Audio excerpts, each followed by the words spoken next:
త్రిమూర్తి గారు, ఇక మీ పార్టీ గురించి మాట్లాడదాం. 2024 ఎన్నికల్లో 11 సీట్లకు మాత్రమే పరిమితమైంది మీ పార్టీ.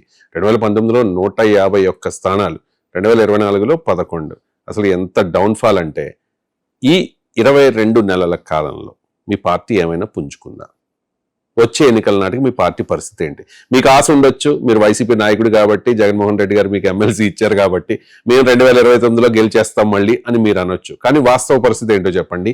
ఈ 22 నెలల కాలంలో మీ పార్టీ ఏమైనా పుంజుకుందా, అలాగే ఉందా, ఇంకా డౌన్ అయిందా? అంటే 175 నియోజకవర్గాలకు ఎన్నికలు జరిగితే 11 నియోజకవర్గాలకే పరిమితం అయితే చాలా దీనస్థితిలో ఉన్నట్టే కదా, అంతే కదా. దాని గురించి పెద్దగా మాట్లాడుకోవాల్సింది కూడా లేదు కదా, అంతే కదా.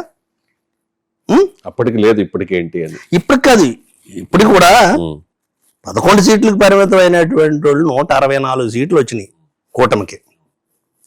164 సీట్లు వస్తే అపోజిషన్ పార్టీకి అపోజిషన్ హోదా కూడా ఇవ్వకుండా చేస్తున్నారంటే సరే, అది వేరే విషయం. అపోజిషన్ అనేటువంటి చెప్పుకునే స్థాయి కూడా లేదు. ఇంకొకటి అడుగుతాను మిమ్మల్ని ఇక్కడే దీనికి సంబంధించి. ఈవేళ తెలుగుదేశం పార్టీలో కానీ కూటమి ప్రభుత్వంలో ఉన్నటువంటి ఏ మంత్రి మాట్లాడినా, ఏ ముఖ్యమంత్రి గారు మాట్లాడినా, మంత్రులు మాట్లాడినా, ఎవరు మాట్లాడినా వైసీపీ పార్టీని జగన్ తిట్టకుండా, జగన్ వల్లే నాశనం అయిపోయింది అనేటువంటిది చెప్పకుండా వాళ్ళ ప్రసంగంలో ఎక్కడన్నా ముగింపు ఎక్కడన్నా ఉంటుందా? ప్రతిదినం జగన్ నామస్మరణ. అంటే నిద్ర పట్టట్లేదు వీళ్ళకి, రాత్రులు కూడా. అదే అంటే దీన్ని బట్టి పార్టీ పుంజుకుందా, రేపు అధికారంలోకి వస్తుందా లేదా అనేటువంటిది నేను చెప్పేందుకు వాళ్ళ ప్రవర్తనలోనే కనపడుతుంది. పుంజుకుందో లేదో చెప్పలేం కానీ ఆ భయం అయితే ఉంది వాళ్ళ మాటల్లో. వాళ్ళు ప్రభుత్వంలో ఉన్నారు, వాళ్ళకి అనేక రకాలైనటువంటి సోర్సెస్ ఉంటాయి. ఇంటెలిజెన్స్ రిపోర్ట్లు కానీ, లేకపోతే సర్వే రిపోర్ట్లు కానీ, రకరకాలైనటువంటి సోర్సెస్ నుంచి వాళ్ళకి ప్రజల నాడి తెలుసుకుని జనాల్లో, జిల్లాలు కానీ, ఎమ్మెల్యేల మీద ఉన్నటువంటి అభిప్రాయాలు కానీ ఇవన్నీ వస్తుంటాయి వాళ్ళకి రిపోర్ట్లు ఎప్పటికప్పుడు.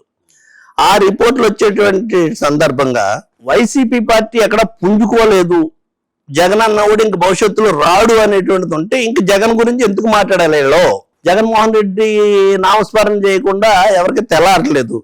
పుంజుకుందా లేదా అనేటువంటిది మేము అలాగే మా పార్టీ గురించి నేను గొప్పగానే చెప్తాను. పుంజుకుందా లేదా అనేటువంటిది మీరు చెప్పాలి.